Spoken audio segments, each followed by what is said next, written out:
want to share with you my idea, kind of a new phrase that I've been playing with. And it's basically screw getting rich. I want to get wealthy.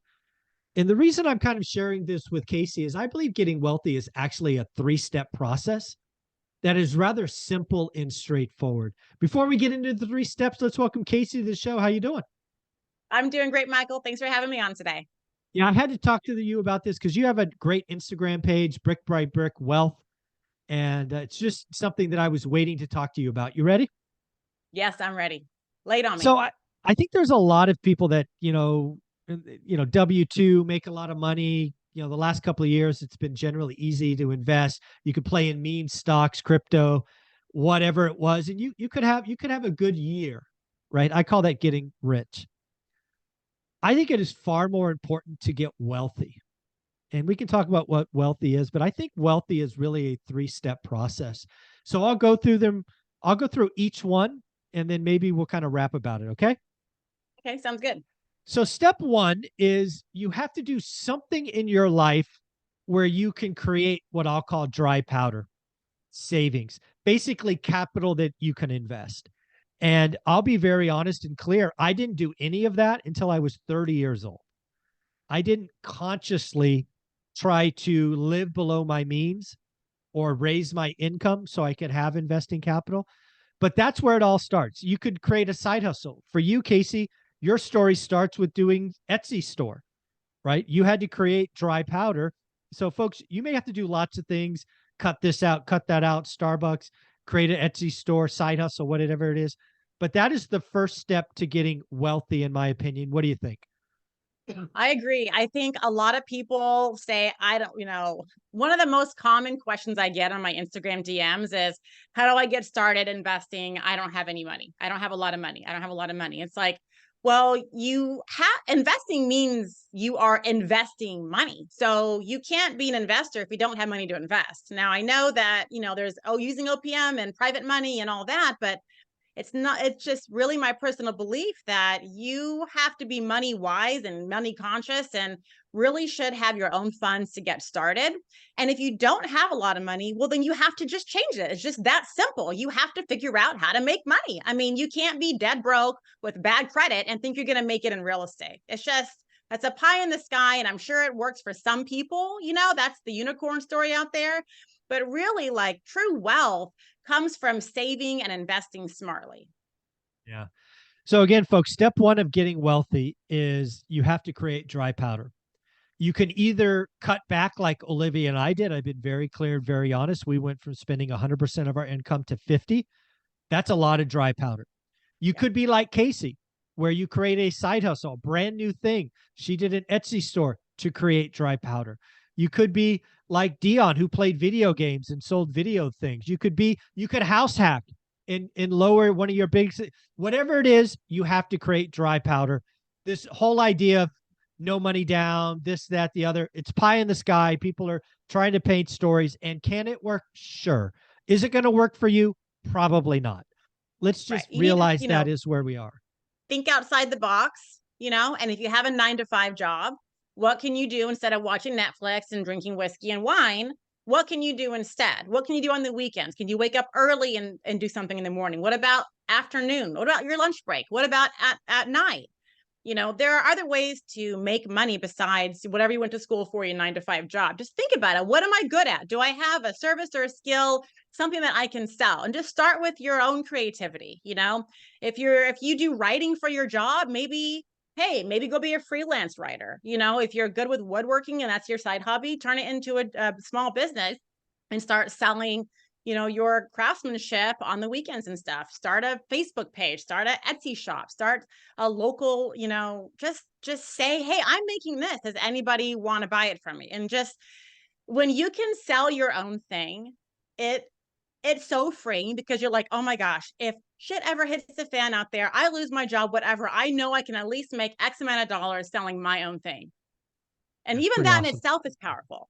Oh, yeah.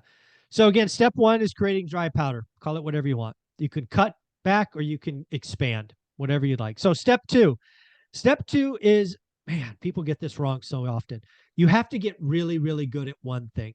You have to become a domain expert in one thing. For me, it was obviously rental properties in Fresno, California, 9370. My buy box was so small, but I was very, very good at it after expanding or spending time for 90 days or whatever it was. You have to get good. And again, I'm not picky. I'm a real estate guy, but if it's stocks, if it's crypto, if it's classic cars, if it's beanie babies, I don't care what it is, but go become a domain expert in one thing because you will be able to find dislocations. You will be able to find the casual owner selling something at a discount. And heading into a recession, like Warren Buffett just said this weekend, you can be a value investor because other people do dumb things. But you can't be everything. You can't understand crypto and real estate and stocks and classic cars. It just, you already have a job, or at least most of you do. Go get, in my world, a buy box, a set of stocks, whatever it is. Go become uniquely good at that thing. That is step 2.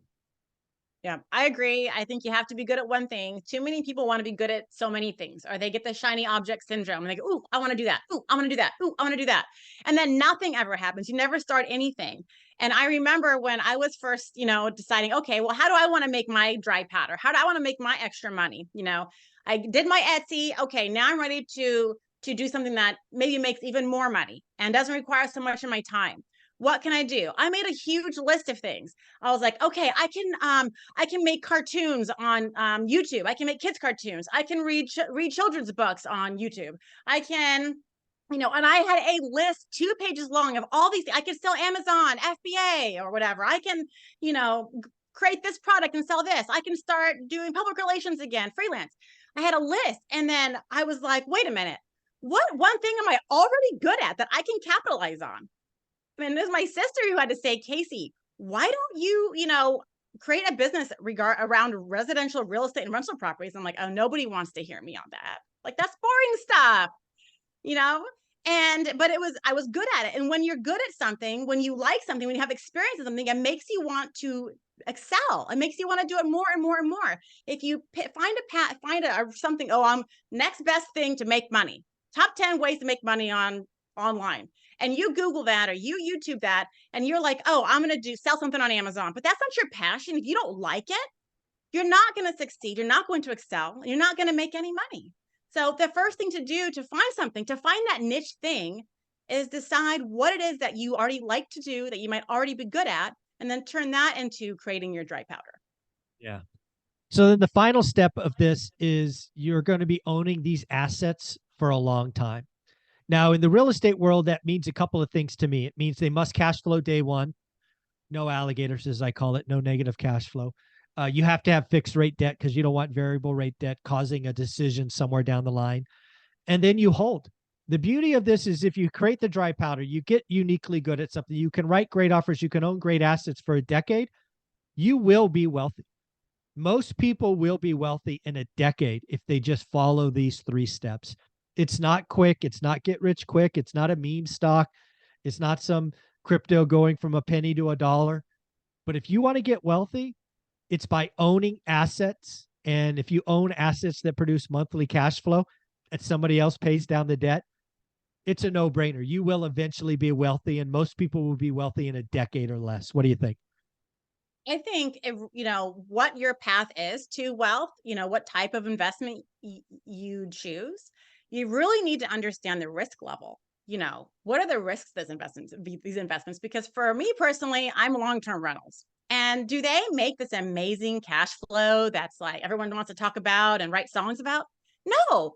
But guess what? I don't care that there's a recession coming. I mean, we all care, but really, I'm going to be just fine. My rentals are going to rent. I'm going to have income. They're not going to be vacant. People aren't going to be not living in my place. Now, because I have a low risk investment, it's not, great cash. It's not amazing cash flow like a short-term rental or a mid-term rental.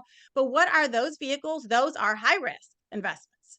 So you have to understand, no matter what you choose, what is the risk level, and be prepared to pay the price if things go south. Yeah. The really key to step 3 in this scenario, and we're going to see a lot of people bust out, is you have to be able to hold them for a decade.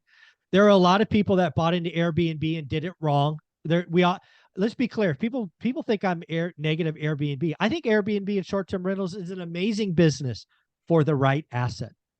I think there has been a lot of copycats and a lot of gurus preaching, easy money. It's not passive. It's a job. It's actually treated differently by the IRS, for goodness sakes. You're in the hospitality business, and it's not easy. But that said, I think there's a lot of people that came in because it was easy that will bust out, sell at a loss, create their own alligator because it was, you paid too much. They already are selling. Yeah, there will be people that lose money in apartments. There was a deal in Houston, Texas, where people lost $100 million because they trusted the wrong operator who did the wrong deal in the wrong market. There's a lot of people that chase easy. So again, step 3, the most important part of getting wealthy is you have to hold these assets for a decade, and they have to produce cash flow day one, and they have to have 30-year fixed rate debt. These are just basic building blocks. If you want to get wealthy, you have to figure out a way to create dry powder, cut spending, or raise income. You have to get uniquely good at something in stage 2. And in stage 3, you have to be able to hold for a decade. If you do that, Casey, you will be wealthy, right? Yep. Think about you and your husband after a decade of being in the game. You will be wealthy. That's just how the math works. And we can't forget about rising rents, Rising rents, fixed rate debt. That's not bad. That's right. Can't get any better than that. Yeah.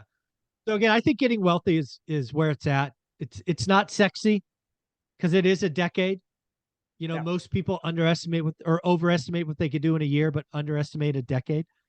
Hopefully, one rental at a time is a channel that shows a decade matters, right? A decade can do amazing things.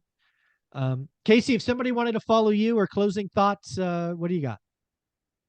For closing thoughts, I want to say anybody can do it. You can reach financial freedom. You can be wealthy. Don't expect it to be a unicorn story. Just know that it's going to take work. It's going to take dedication. It's going to take some initial startup capital. Don't have the money, find the money, create the money, be that entrepreneur that you want to be, and don't wait for it to just come to you. Figure it out on your own. So that's my advice for becoming wealthy. And you can find me Brick by Brick Wealth on Instagram, Twitter, YouTube, and my website, all the places. There you go, Casey. Thank you.